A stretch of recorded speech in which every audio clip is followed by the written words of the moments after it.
Thanks for setting us off, Tracy. All right, welcome to Women in Film Seattle TST event. My name is Ash Navoni. I'm going to start us off with a land acknowledgement here. We acknowledge that we are on the traditional land of the first people of Seattle, the Duwamish people, past and present, and honor the gratitude, the land itself, and the Duwamish tribe. Thank you, Ash, for that. I'm Lisa Hammond, and I'm the president of Seattle chapter of WIF. I'd like to welcome you to our first 2021 Second Tuesday event. I want to thank our board, our members, our sponsors, including Bad Animals Post-Production House. And some of our member benefits include discounts with our sponsors, and you can find details on our website.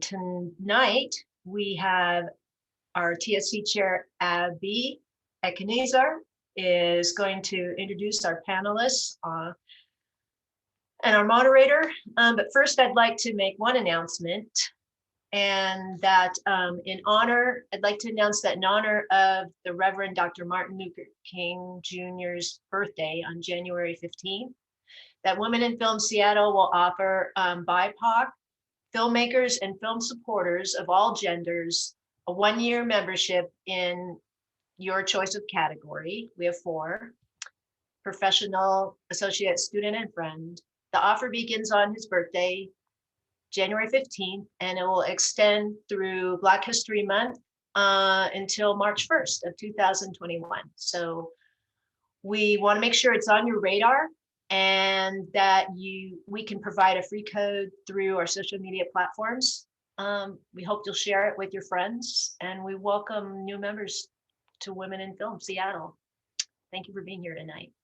And again, we'd like to thank all of our friends and people that donated for your support. We couldn't do this without you. You help us make our work and our support to the film community possible. Thank you very much. Now, Abby, I'm gonna hand it over to you, my love. Wait, you're muted. Sorry. Hello, everyone. My name is Abby Ekanizar. I am newly appointed TST chair, and I'm so excited for the privilege. Thank you so much, Women in Film. I have been tasked this month specifically to, talk about things that we've been dealing with pretty much all of 2020 and into 2021. Film production halted for a bit with the spread of the COVID-19 virus, and Seattle bounced back and did everything that they possibly could. And this panel tonight is specifically about that. We have gathered a number of different COVID supervisors or COVID compliance officers actually, in the Seattle, Washington area. And they're gonna talk to you about some of the issues that they've been seeing on set, and pretty much give us a wealth of their current knowledge when it comes to being a COVID supervisor. Our moderator today is Derek Johnson of Kai Films. Our panelist is Beth Farnham. She is a producer, production manager. Andrea Hayes, who will give a brief description about herself, along with Josh Geary, Trina Griffin, Morgan Hendrickson, Phil McFall, who are all also COVID supervisors. And I will give it over to Derek. Okay, great. Thank you. And I'd like to thank the Women in Film for having me be a part of this great group and this wonderful conversation. So as Abby was saying, I run a boutique production company that's 51% women owned and 85% women and BIPOC run.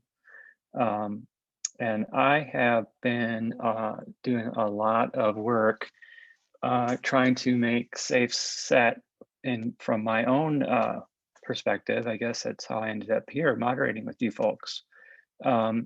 Anyhow, I guess what I want to do is dive right in because we have a lot to talk about. So first question is, What are the different positions of responsibility of COVID-19 protocol on production? So what is the production? What do productions, what are they responsible for? So who wants to start?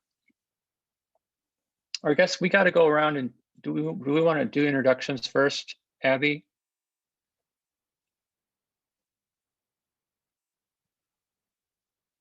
Yes, that would be great. Okay, so let's go ahead and start out, and everybody can introduce themselves and talk about their role in production and COVID. You want to start with Beth? Sure, I'll go first. As mentioned, I am a producer and production manager, primarily Seattle, West Coast oriented. I have not been actively working specifically as a CCO, even though I did the training, because I've been so busy as a producer and a production manager working closely with the COVID leads in relation to planning and preparation. So that's been really great because I feel like it's a really collaborative process. My work stems from everything from run and gun corporate commercials to film. So I've all over the place. I've done at least 8 projects in the last 6 months at all different scales. So it's been really interesting to apply all of the great new standards to big projects and small projects. But I'm eager to hear what everybody else has to say about what they have going on. Okay, Josh, maybe? Oh, hi, my name is Josh. I'm primarily, my day job is primarily being an LPN. I'm a director of nursing at an assisted living community. But I've just kind of been new to the CCO role. So I've only had the experience just the one time, but I know kind of a great deal of having a background in COVID, as well as kind of coordinating with CDC and the Department of Health within Washington State, following just different types of COVID guidelines, and kind of having at least trying to get my fingers on the pulse of the ever-changing standards of operation, like that seem to be coming down from the government and everything, just on an almost day-to-day basis. So it's kind of my role. Thank you. Trina? Microphone. Nah. Okay, there we go. Hey, I'm Trina Griffin, and I am, let's see, assistant director, producer, help direct, help write, help set the set. I basically am an assistant director above all. I became COVID compliance officer back in January. Took the test, and we did a short feature up at the Arboretum in the University District area, and that was incredible and fun. Setting up the kits and stuff in the packets, and then recently I worked on a small project with Abby, which was amazing. And I wasn't COVID officer, but I was able to help oversee that and make sure that we were on task and that we were getting everything we needed done. Currently, my day job is I work at a childcare center where we practice the COVID policy and rules all the time. And I make sure that the center stays on task with what needs to be done as far as staying COVID compliance. So it not only just works good on sets, it works good on your everyday living. Good point. Thank you, Trina. Meredy? You there, or did you step away? How about Morgan? Let's go to Morgan next. Hey everybody, I'm Morgan Hendrickson. I've been freelance in film production for just over 6.5 years. I've been a PA, like I've dabbled all over, PA, art department, camera, locations, and I was mostly grip and electric right before the pandemic happened. But since July, when I was almost incidentally foisted into COVID compliance, that's pretty much all I've been doing since we got the green light to shoot here. Yeah. Good. Thank you, Morgan. Andrea? Hi, I'm Andrea Hayes, and I primarily started out in theater, doing a little bit of everything. transferred over when I moved to Seattle, doing film, costumes mostly, then got into a little bit of everything. And now I produce. Also a nurse, because this ain't my first pandemic.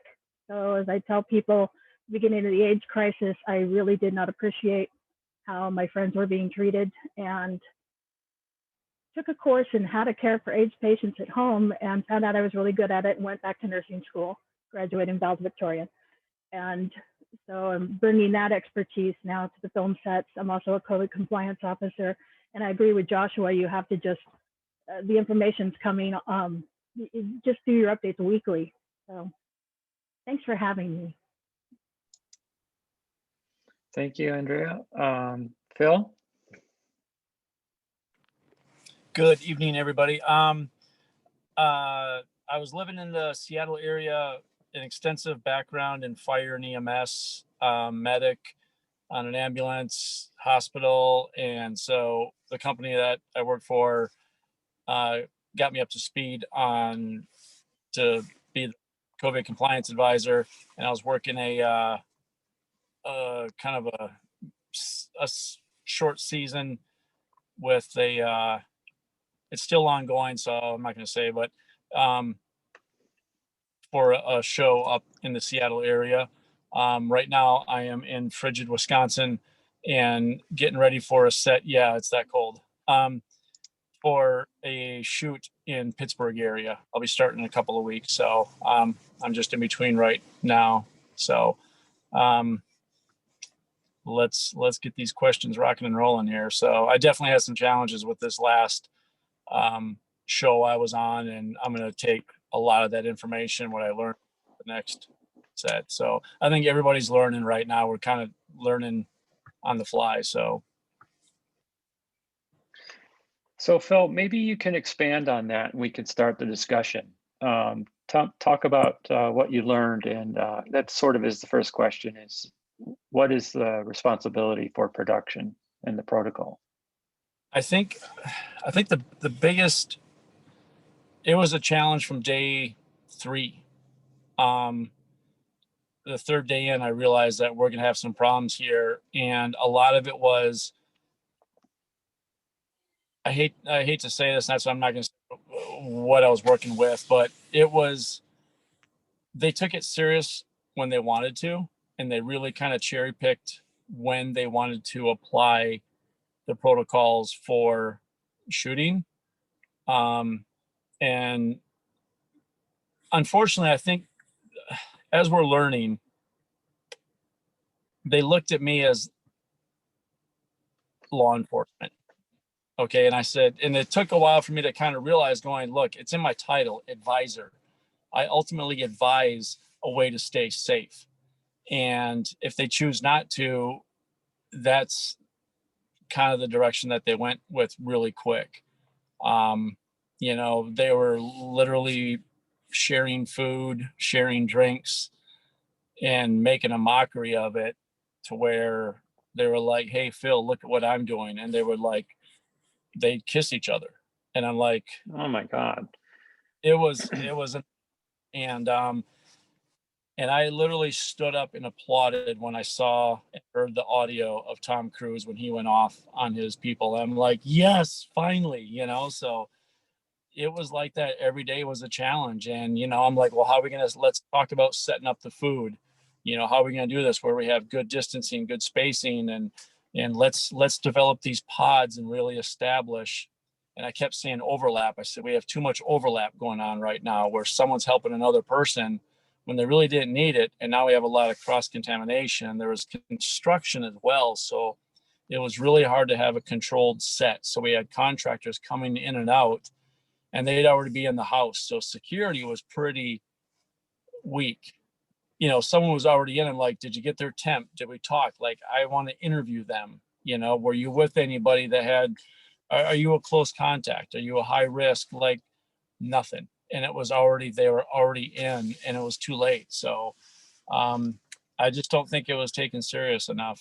And Phil, can I ask you, what's the timeline of this project? Is this like in the past couple of months or in the beginning of the pandemic? We started September 1, and it should be wrapping. It should be wrapping the middle of this month, early next month. And do you know, is this an independent or union run show? I would have to. I don't know. I can't say for sure. Okay. Yeah. Well, I'm sure if it was union, you would know. So it's most likely independent. And Rule. go ahead. I'm sorry, Gary. Go ahead. Yeah. No, you go ahead. Yeah. No, please go ahead. Well, I was going to say, usually union productions are a little bit stricter when it comes to safety. So, And you know, I ended up escalating this to the top, and I ended up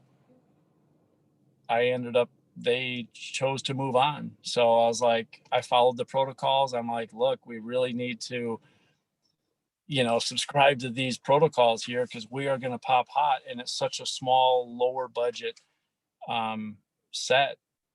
Or production. I'm like, we can't risk having the talent go down, because there's nothing else to do without the talent. We're done, and they just didn't take it seriously enough. And I filed all the proper protocols and the reports of what I'm observing, and it just didn't work. So that was my greatest challenge, really, that they didn't take it enough, and were they there didn't. did any of the crews support you during this project? No, it was So you were kind of soloed out, huh? It was extremely soloed out. Yeah. Oh man, so sorry to hear that. Eric, can I ask a question around that? Yeah. I'm sorry? I kind of have a question just in relation to this. It sounds like obviously there was challenges with leadership and with your production kind of leads. What was the communication like going into the production? How much setting of the expectations for everybody happened, or did everybody just kind of roll in? So Brian's the earlier question from Derek was about kind of timing, which I think is important too, because in the beginning of the pandemic, we had tons of information, but we also didn't have any information. And it seems like people were taking it less seriously then. You'd kind of like to think by September, people had kind of gotten a clue. So, that was a great question, but I'm kind of curious again, what was the expectation, and how was that set by production and by the COVID team going into it? What they had said about day 3, when I knew we were going to have a problem, by day 3, they were saying it was one of those, it's your job. You have to enforce this. I'm like, wait a second, hold on. I am here to talk to you and advise you of the best management practices. And they're like, no, you have to. I'm like, hold on, no, advisor.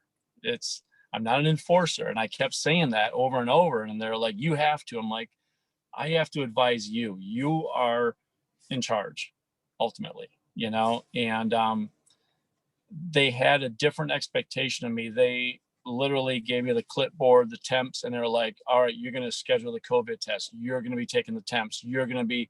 I'm like, this is all a team effort here. And I think they looked at me as, and I think that was the misinterpretation in the beginning, that they had me as like a PA or something. And I'm like, no, that's not actually what I do, but let me do my job, and then I can help you in those areas. But they just kind of gave that all to me. I'm like, wait, timeout. And I tried calling timeouts, and it went south fast. I think that's a lot of what everybody, especially some of the other people in this group, are experiencing, is that kind of being thrown to the wolves if there isn't better communication up front or clear expectations, and feeling the stress and the obligation around that when you're trying to set a very specific environment. So, I mean, to me as a producer and a production manager, I see that I need to work closely with our CCO, and that whatever the CCO support team is from the get-go, so that we're all on the same page. It's really clear about who's responsible for what, and that the expectations are set, and that it's communicated to crew and talent. And that's not always happening. And I keep hearing these horror stories. So I think it'd be really great if we kind of can, and I think it's some of the questions we're getting to, but talk about not just the horror stories, but how to get ahead of that, because a lot of people that are, a part of this are working on small projects. Yeah, and I think that's true. And To collaborate. I wanna give Trina a chance to jump in. She has something to add, and then Morgan, I'm gonna come to you next.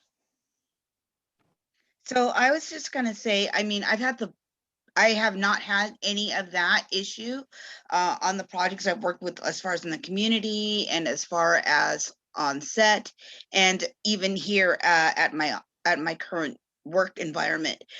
I maybe because like what you said, Beth, you gotta reach out with the leads. I mean, the question is how do we work with production? Production is your director, your DP, all those people that are your ATL team.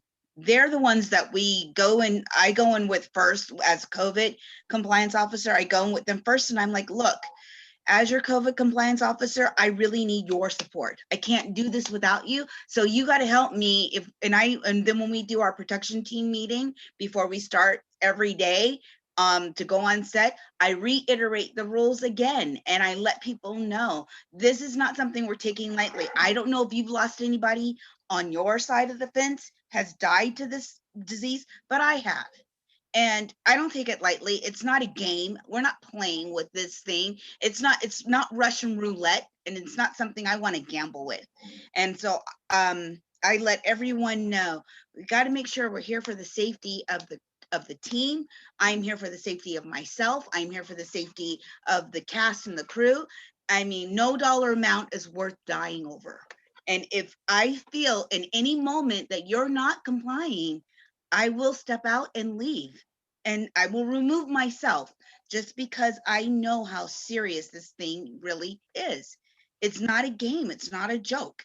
And independent films, sometimes they take it seriously and sometimes they take it lightly. I know a lot of corporate stuff, a lot of times they take it seriously, but you do get those ones who are just kind of breaking the rules.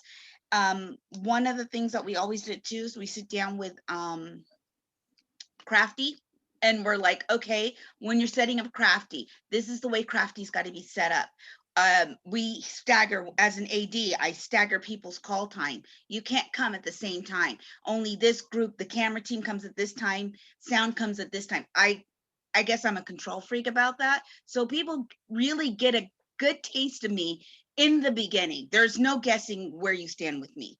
You're gonna know straight up, we're not playing this game. If you don't want to play right, you don't want to follow the rules, there's the door. You can go. But I also have the backing of my ATL team behind me. I can't do it without them. Can't do it without the director supporting me, the producers supporting me, the sound, my ADs. I can't do it without them supporting me.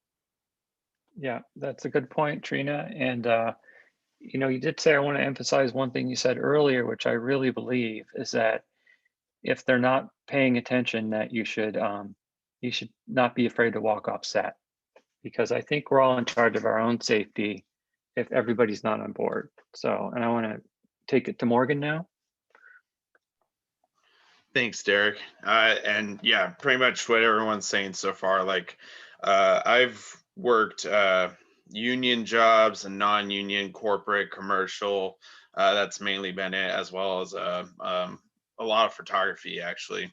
And my experience echoing Phil, weirdly enough, is not in the beginning people not being compliant. People seem to be, in some ways, even though there was a lot of ignorance there and a lot of stumbling, people in some ways seem to be way more receptive to the compliance compared to now. A lot of what I've experienced more so, especially oddly enough, more from union shoots, is a growing negative vibe.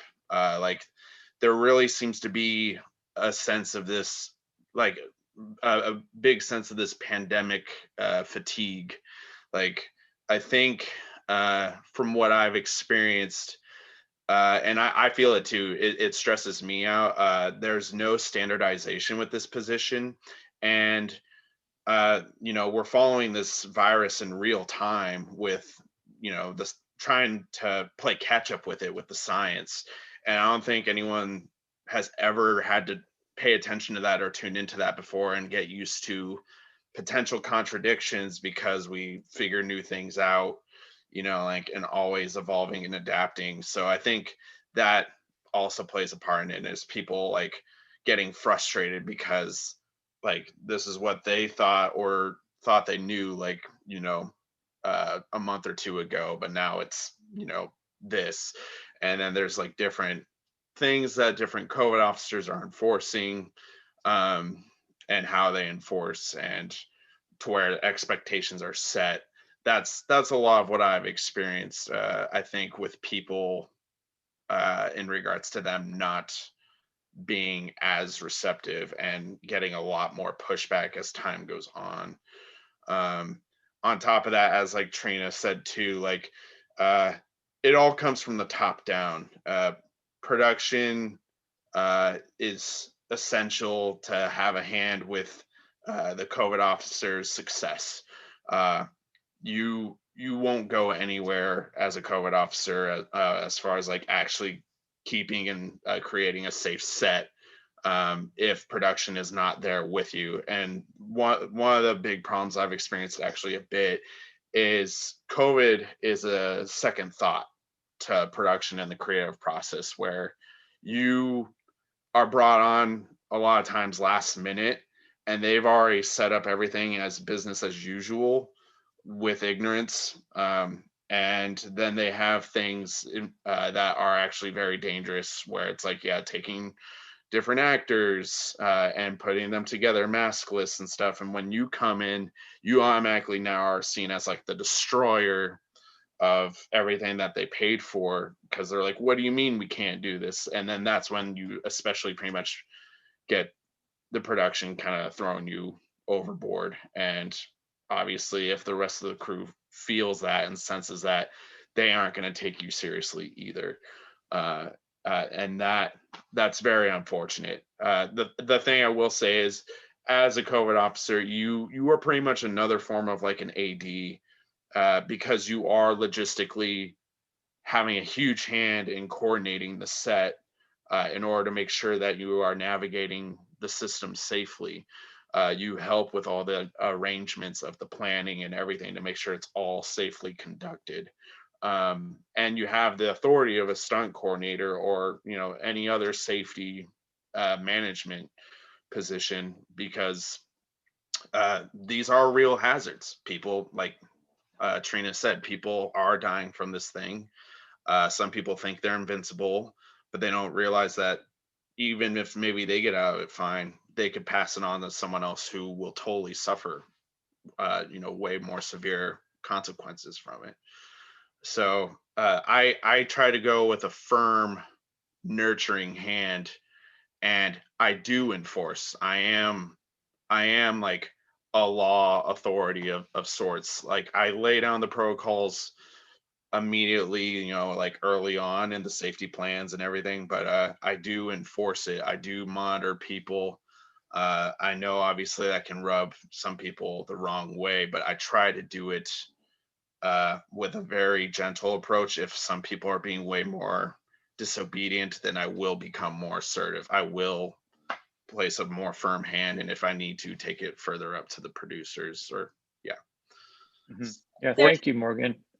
Derek, I want to comment. I know that Josh was waiting, but I want to comment quickly on something that Morgan said that might be helpful. Is I've heard a couple of our CCOs talk about it sounds like they're kind of coming in after the fact sometime. And one thing that I do is our first in team, locations, production management, and COVID, our CCO are literally the first people. So regardless of the pre-planning we've done, they are the first people on set. Everything is staged the way it needs to be. And then we talk through what we've done and what the plans are once we're even physically on the space with our CCO. So nobody else is rolling in until they're there and they've reviewed, whatever tape marks we've put up, whatever signage that we've put up, wherever we've placed sanitizer, things like that. So I find it's really important to have them in, like, as part of the first team in. I don't know if that's what's happening with other CCOs or not, if they're feeling a little like showing up going like, crap, he's in the wrong place kind of thing. But well, I just read the packet that was sent out by Contract Services, and they actually talk about having like a cleaning crew come in, you know, before, and having all this set up and your zone set up and all that before production even begins. And from the very beginning, when we started this role, that's the way I've understood it to be, is that, you know, the COVID officer is supposed to be considered above the line, you know, and equally calling shots as, you know, as high up in the chain. So I think you have to, uh, I think you have to trickle down. So if you're talking about a small shoot where maybe there's less than 10 people there, you're not necessarily bringing in an external cleaning team, maybe part of your locations team and your production manager. I mean, I've been part of the sanitation team. So it might not be like a, you know, you're not gonna necessarily gonna throw that PAs, but yeah, that's the standard. But I think we have to talk about kind of trickling down to more, you know, smaller grouping type of things and who are those people, but making sure your yeah, CEO is a part of those, as a part of those boots on the ground first team. yeah, and we're going to come back to that too, Beth, because I want to talk a lot about, you know, Seattle has a lot of small crews that are out there working in this climate. So, but I want to get to Joshua next, and then Andrea. Yeah, I mean, I think that's true. I think actually to kind of piggyback on what Phil was saying, that like if you don't have the support of the leadership, like the first time around, I mean that like collectively, I mean your strength within the set then, and the words that you carry, and like your professionalism and like any type of education that you put out, it seems to be like all for naught, because these actors are kind of taking supervision from other people, like, but they're seeing you as a different person, like as rather like in a different role. So even though I'm not telling someone like how to necessarily deliver a line, it's like I'm educating you as to how to, like, you know, maintain your own safety as well as the safety of others, because collectively that's what we're responsible for, is to prevent the spread of the very infectious disease that we can't see.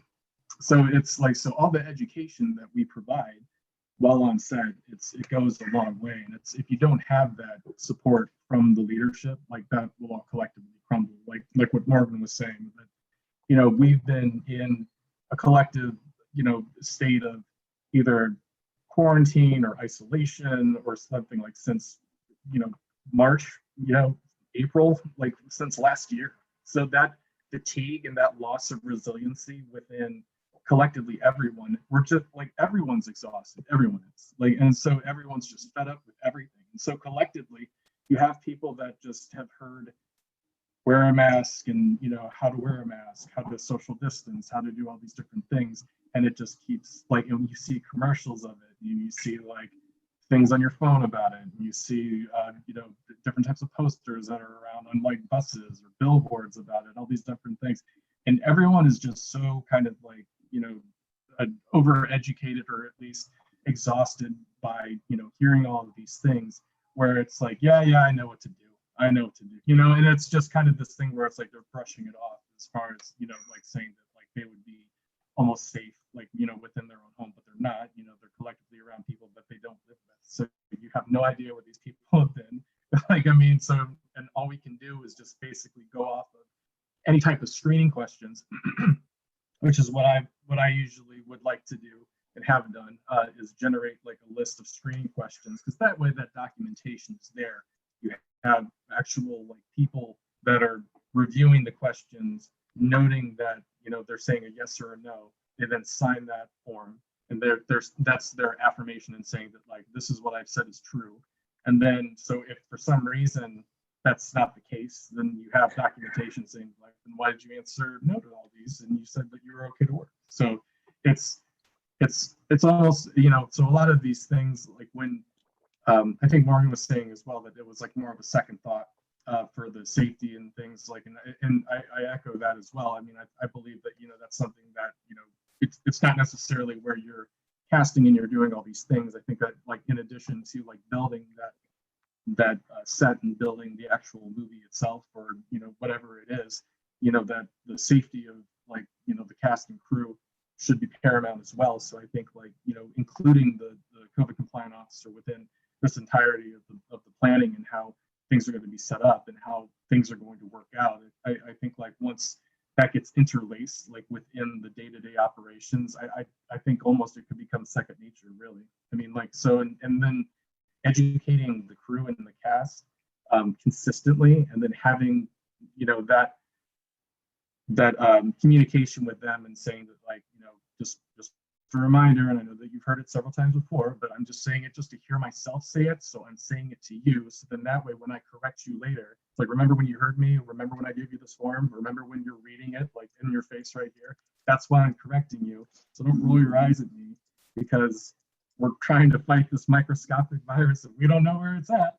But what I can tell you to do is wear your mask over your nose and your mouth at all times, at least when you're like not eating or something like that, you know. But yeah, I mean, collectively, it's I can understand that it gets like extremely frustrating, you know, and I know that we're all exhausted by it, you know. But I mean, these are the things and these are the steps that we have to take. And I don't believe that that's something that should be taken lightly. I mean, I believe that people either dying or getting, like, we don't even know what the aftermath of this is once people actually have it and then they recover. We don't even know what underlying possible medical conditions could be happening years down the line. There could be scarring from lung tissue. We don't know. I mean, so that's something that could, you know, impact like the proper absorption of O2 like within your body. There could be a buildup of CO2 within your body itself. Like, I mean, we have no idea. So I mean, like that stuff is just further down the line. So we're dealing with a completely new virus that we have no idea how it's going to happen at the end of the like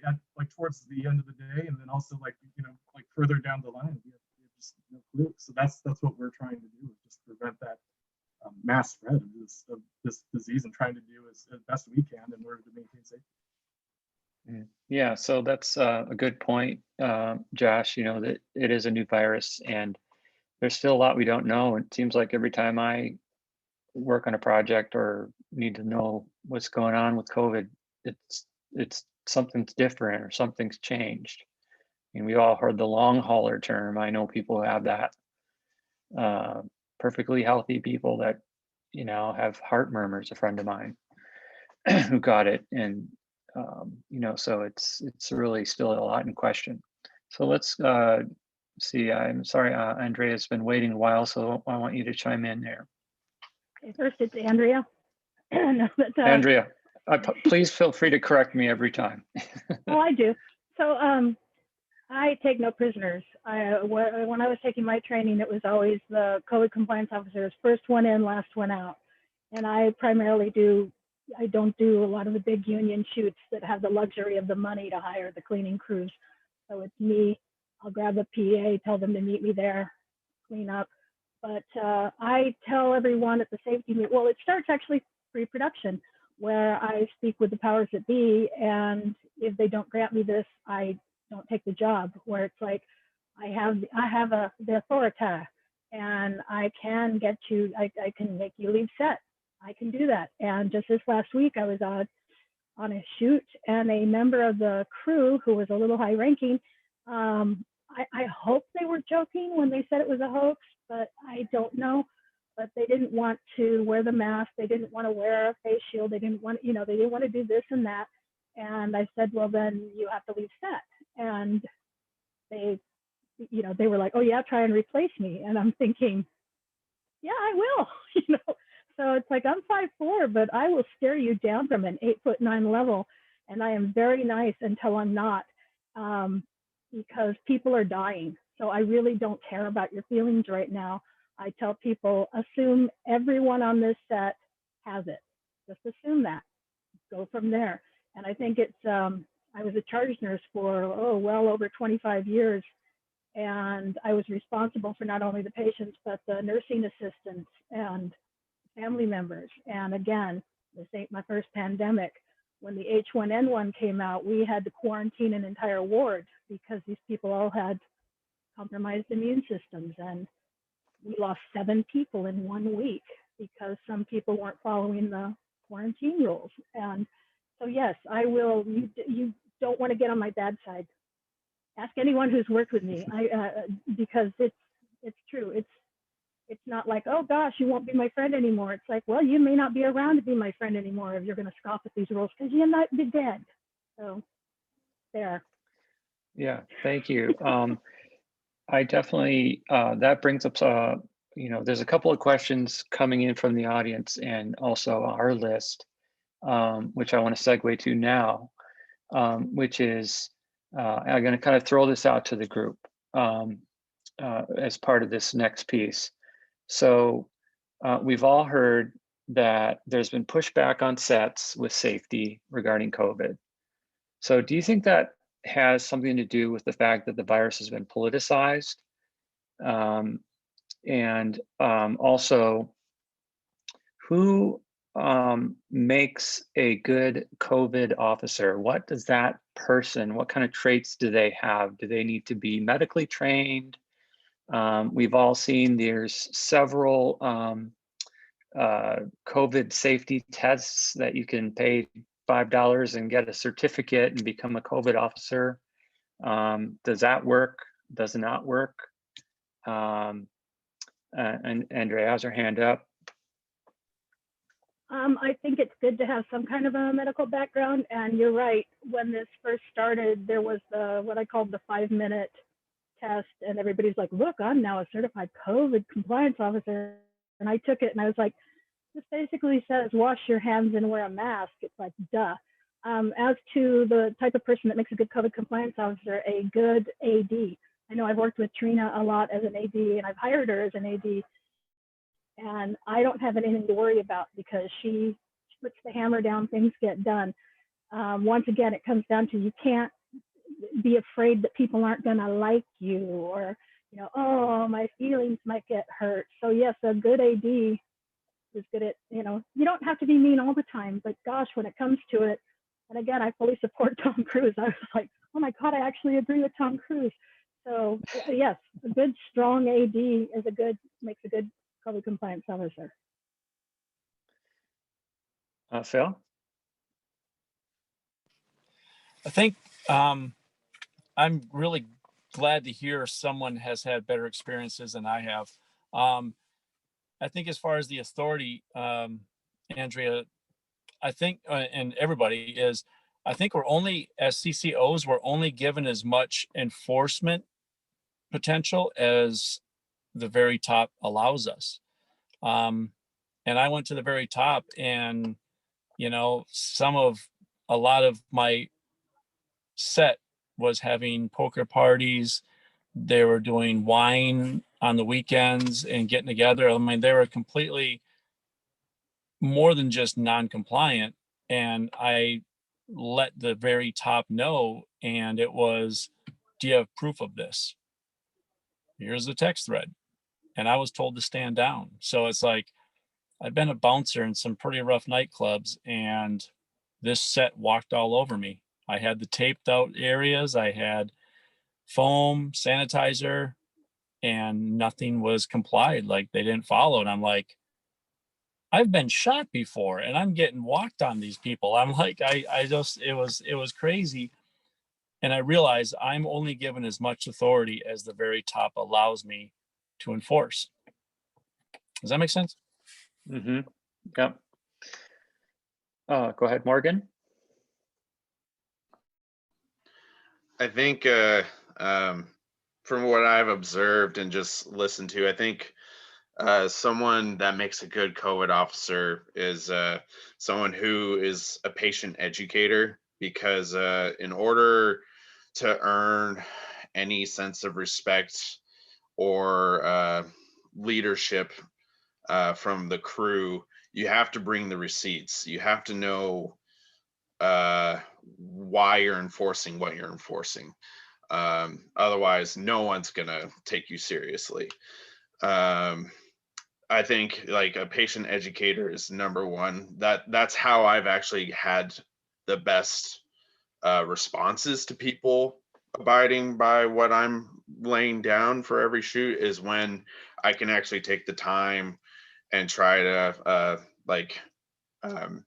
you know, show them like a little empathy. You know, like there are people who are still ignorant, and like just being patient and working with them, not trying to be condescending or anything like that. Or yeah, it's not about trying to make people look stupid or shame them. It's about just trying to bring us all up together.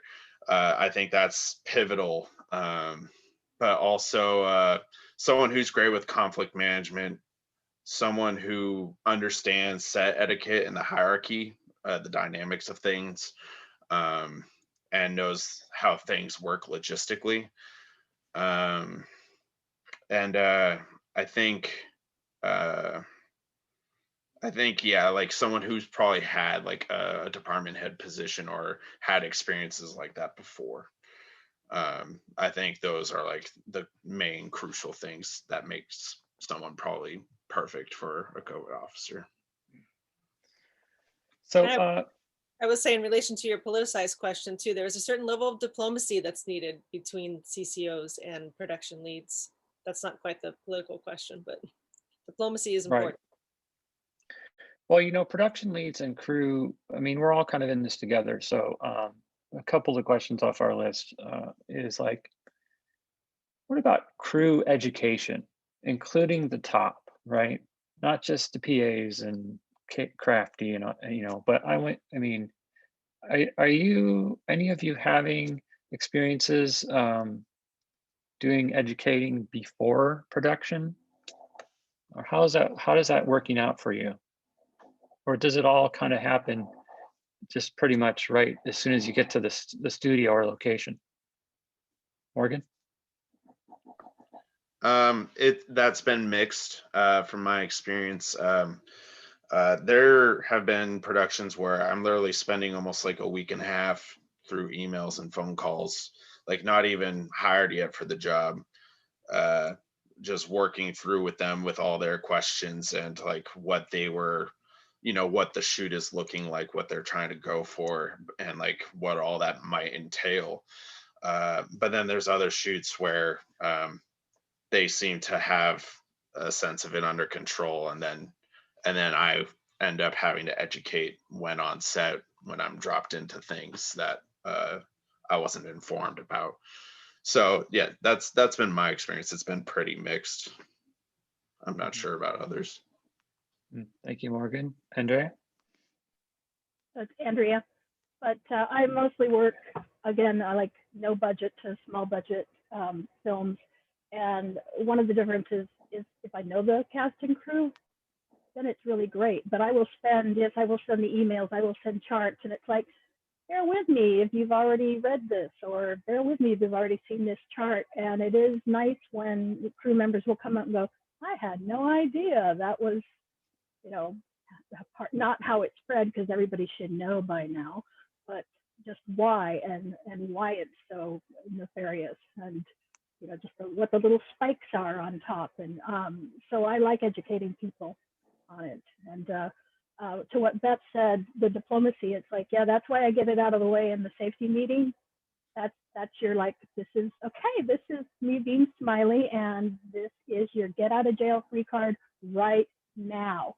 Because it's not like, oh no, you just cost production $5,000 or whatever. It's no, again, people can die. So this is your get out of jail free card. And if I see you doing something just outlandish, then bye-bye. so yes, there's the diplomacy at the beginning. Andrea, have you had a chance to see that Safe on Set's website? I know that's one of the common ones going around to various crews. If it's the one I've seen that even goes into like kissing scenes, that one?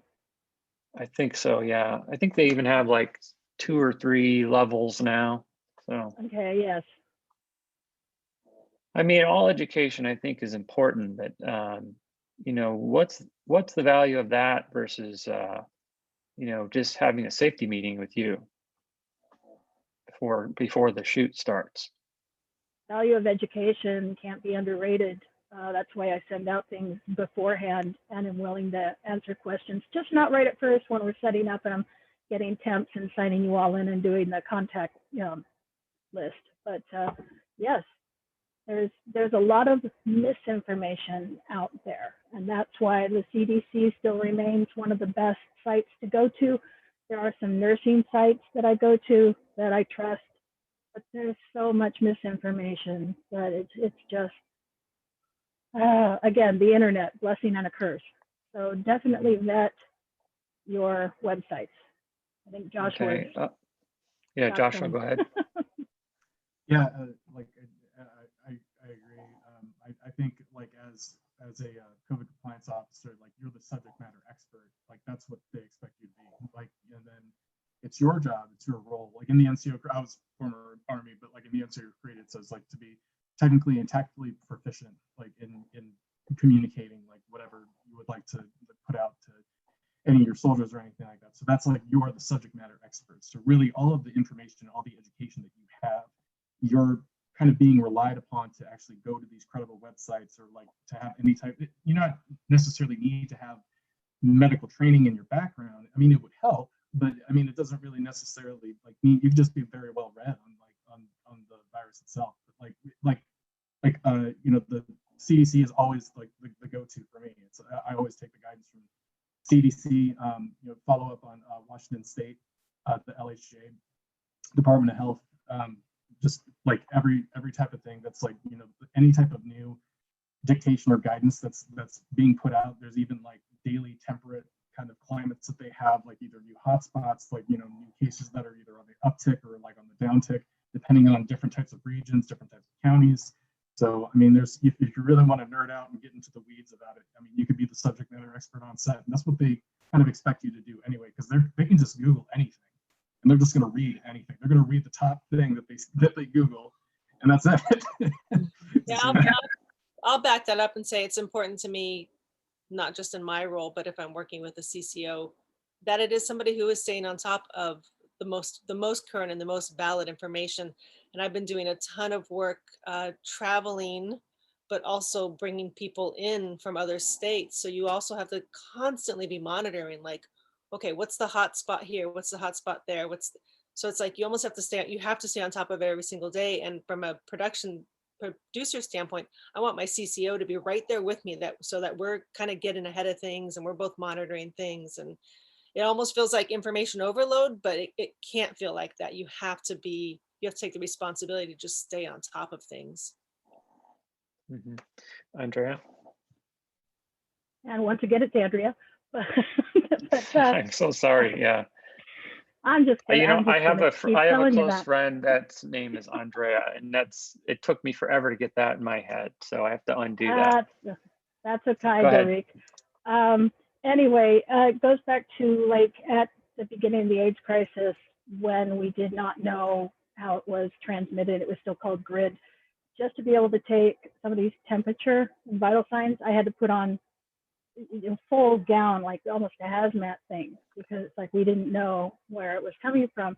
We got new information every single week, and that's the most important thing to remember right now. It's not that, oh, the CDC lied because now they're saying this and they said that 2 weeks ago. It's no, we now know more information. And so you have to keep on top of things. Don't rely on what you read 6 months ago. Just I know Joshua mentioned Washington State has a great, you know, if you go to the .gov and they've got a COVID, and you can even get alerts, and I get them on my phone and it's like, oh, it's mutating. Great. You know, but and I think yes, also you have to keep up to date. Washington Filmworks, I think, is also fairly current on they have a big COVID page on their site as well. I think they're connected with the one from .gov, right? The one. I think they keep it updated the last I checked. I'm going to chime in. It's Lisa here, and the Washington Filmworks has up to date based on CDC, as well as King County also has resources for the film industry that are focusing in first and foremost on COVID protocol and safety. And I'm just going to throw in there too, again, that there are guidelines that have been put out by the motion picture, the Alliance of Motion Picture and Television Producers, in collaboration with their employers that include the likes of Amazon, HBO, Fox, Apple. And these are not law set in some kind of law, but these are industry-wide labor management safety committee task force guidelines that they've established with the perspective of all the crews in a variety of locations and environments that can not be legally enforced unless they are written into contract. And many, what we're talking about in this panel is predominantly independent projects where the producers will, or the clients or production companies will ask for a liability clause, which will release liability from you. You are not encouraged to sign that. You are not legally binded to sign that, to do that project. And if you have any questions regarding these guidelines, which I will make sure that are up on our Women in Film page, they will be posted on our Women in Film website, and anyone can get in contact with me. My deets are readily available, and I'd be happy to share with you these documents directly to your email. They are very simple and easy to follow and very general. Thanks. I'm going to mute myself now. I think so, with that we might have to call it. I know. Can we get in a last round from everyone real quick? Go maybe another 5 minutes. Sure. If everyone's okay with that. Any nays? No. Okay. Phil, did you have your hand up? I do. As far as information and education, because the internet is so saturated with information, COVID related, and it's constantly changing, is what I had built is a online newsletter for internal for just the set. And it was a great 2-page newsletter of the trends, our local mandate, state mandates, and just all that fresh information. It was a weekly newsletter that it was news we could use. And it was pertinent to us in our location. And anything that had changed over the week. And I also had like a kudos page, like, hey, great work, sound. You guys were, really on top of things. And so it was one of those kind of like almost a high school newsletter. And it was well received by a couple on the lower, but it was shut down quickly from the top. It was too much doom and gloom. And I was like, this is education. This is what it's all about. So again, I think it's great. You guys had y'all had a great experience as far as in the pushback, and it's well received. But I think that's a great opportunity, if you guys aren't doing that now, is to do like a newsletter that's pertinent to the set. I think it's a great place to funnel all the people into that source for the latest education. The end. Okay. And Beth, did you have your hand up as well? No, I was probably just validating something someone was saying. Okay. Well, I guess I want to open up to the group. We could certainly go on for probably another hour talking about this stuff, and we've all had or seen problems come up. So what is the advice to crews and producers? And maybe we can do here like 30 seconds from everyone. Should we start with Beth? Sure. I would say one thing to remember is this is just not business as usual, but we're at a really great place because there are so many solid organizations, several of the references that Lisa made that have put out really solid pieces of resources and plans that have been vetted by task force and people that are at premier in their field that we can pull from. So we might not be working on a huge union shoot, but all of those resources are available for you to take, to stay on top of, and to funnel down and customize for your particular shoot. So I think we're really at a good place as an industry now because we have these great resources. There are obviously still challenges, but I think it's doable. And it's about collaborating and communicating and putting the best plan forward and being able to just dig in and make it work. Great. Thank you, Beth. Andrea? Well, anyway. Was it close? Sorry. Andrea. You gotta have some comedy relief.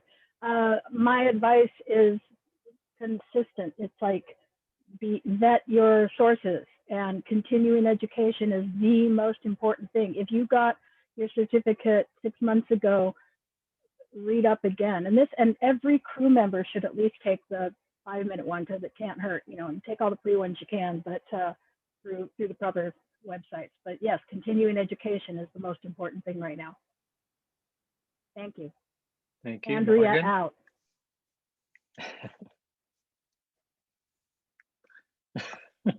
Sorry. Go ahead, Morgan. Yeah. Yeah, pretty much what they said, like always educating yourself, like incredibly diligent with the education, with everything as it comes out. That's pretty much part of my job and my off hours that I just always have to do in between jobs and even at night, because sometimes depending on the job you're doing, things can unfold. Like when I had to go to Pullman for a job, and then the National Guard was deployed the night before we were supposed to be leaving there, like because of it becoming a COVID hotspot. But like that, and then who one of my favorite COVID officers I've ever seen or worked with, who I look up to, Herman Esau. He always says to me, and I love this, that we are all stewards of the protocols. Like every crew member, every person involved is a steward of the protocols. And it takes literally the community in order to actually create a safe set. Like as Phil said, to echo him, like we only can do so much, and we're only given so much power, whether that's from the top down or whether it's the crew giving us the respect and a good reception. But yeah, we all carry that responsibility, and obviously as a COVID officer, it's just up to us to just make sure that's happening.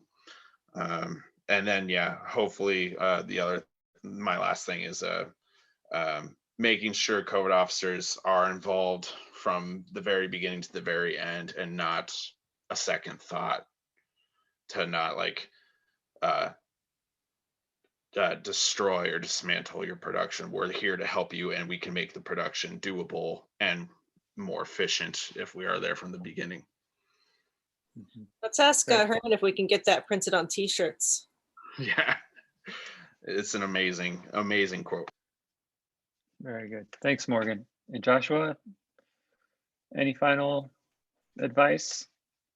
Yeah, I think like Lauren like said it best. Like realistically, it's like that's where we're at. Really, like we're supposed to be considered subject matter experts, like educators. We're supposed to be like prevented, like infection control, basically, like all these different types of things, like in order to like maintain safety on set.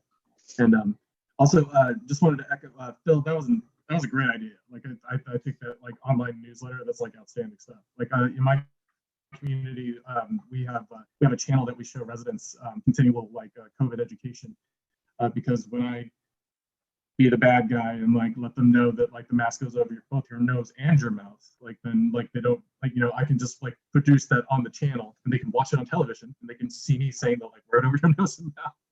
But anyway, I thought that was a great idea. But yeah, I think like collectively, so long as from the start to the finish, as long as there's decent communication from the top down, and then also if the higher ups are willing to back you in some type of leadership role, I mean that's collectively kind of what we're doing, is we're advocating for collectively everybody's safety and trying to prevent an infectious disease to run rampant throughout the production.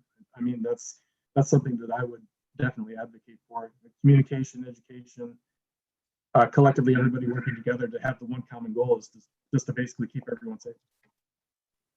Cool. Thanks, Josh. And I think we're getting pretty close to having to wrap it up here.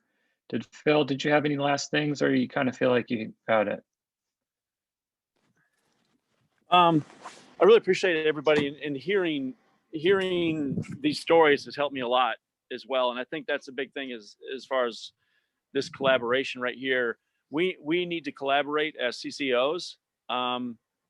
and we need to continue that collaboration, as I think Beth was saying, that collaboration with the top, and start it before there's a problem. If there's a hiccup, it will not realign, it will not self-align. So I think it's really important that at the remotest hiccup or any kind of pushback, it needs to be diplomatically addressed right away before it metastasizes, and then you pretty much have a broken arrow, you've lost control. So I've learned a lot. I'm looking forward to the next show. And thank you all for your time. I really do appreciate it. Thank you, Phil. Yeah, I wish I could share stories with you. I've got some doozies as well. So I know there are a few questions that we didn't get to from any listeners out there. Please feel free to reach out to Women in Film or myself, Derek@kaifilms.com. I'm connected to everyone here and lots of other resources. And with that, I'll say thank you very much to all these wonderful people on this panel. And everybody, thank you for your expertise and your knowledge and your compassion. And stay safe out there on set. And all you crew people better listen to them. And before we leave, before we turn off our panel, I do want to give some quick information. I also want to say thank you to all of you. I know that this was like a brainchild for me since last year, especially having conversations with some of you and about your treatment on set and everything, and just me feeling like I didn't know what to do to make sure that that wasn't an ongoing thing, because you guys are like the front line. You're doing everything that you can to protect everyone on set and everything. And so it was really frustrating. So I'm very happy that we did this panel. I'm so happy for all of the attendees that have been asking questions. And if you do have questions, like Derek said, please make sure that you ask those questions on the Women in Film site. We can also pool everyone's information together also, so that if you guys want to stay in touch and do like a collaborative thing, that would be absolutely great. I'm also sure that from all the people that have been watching or the people that will be watching, they would love to hire you guys on their film sets, and make sure that they know to listen to all of you. I also do know that the title of COVID supervisor or COVID compliance officer is moving up in the level, and is eventually supposed to be recognized as an ATL level, as someone of authority, because you guys once again are the front lines. But hopefully that'll come soon, especially because this can be a very daunting job, trying to be the policer of most film sets. But I do want to invite everyone that's been watching and everyone that is soon to watch to our next TST event on February 9th. We will give you a title here soon. But if you actually have an idea for a title for our next event, then don't ever hesitate to let us know what you'd be interested in watching or learning. We are here to make sure that we're doing everything else for our film community. Like I said, again, we will provide information about the protocols that we've talked about here. Thank you, Lisa, for talking about that before, and what you will want to expect while working on a film set. Thank you so much, Tom Cruise, for what you did, because there's so many people that were just not taking this seriously, and having a figurehead like that, being able to voice his opinion and his care, especially on my side, having COVID affect people in my family personally. I'm glad that people are finally learning to take this seriously. And I will hand the rest over to Lisa. Lisa, take it away. Thank you, my friend. Thank you to the panel for sure. And I know there's a lot of questions that the audience have. I still have questions going into the project next week. I want to say that like you all pointed out, it's a work in progress. We don't see the end of the tunnel yet, even though there's a light showing our way. But I think that standardizing our guidelines and helping each other give respect to those that are trying to keep us safe is really critical. And it's tantamount to it even will reflect, it's tantamount to the quality of production, but mostly it's tantamount to the quality of our lives and the lives of our loved ones. Once again, I will be sharing the documents that have come down from the Alliance of Motion Picture Producers in conjunction with many of their lead, with all of the unions and representatives of Teamsters, IATSE, SAG-AFTRA, and their employers of contract note, such as Apple, Amazon, HBO, Fox, so on and so forth. There are 4 non-contractual guidelines that I can share, will be on our website. And if you want to get more information, or please feel free to email me directly. And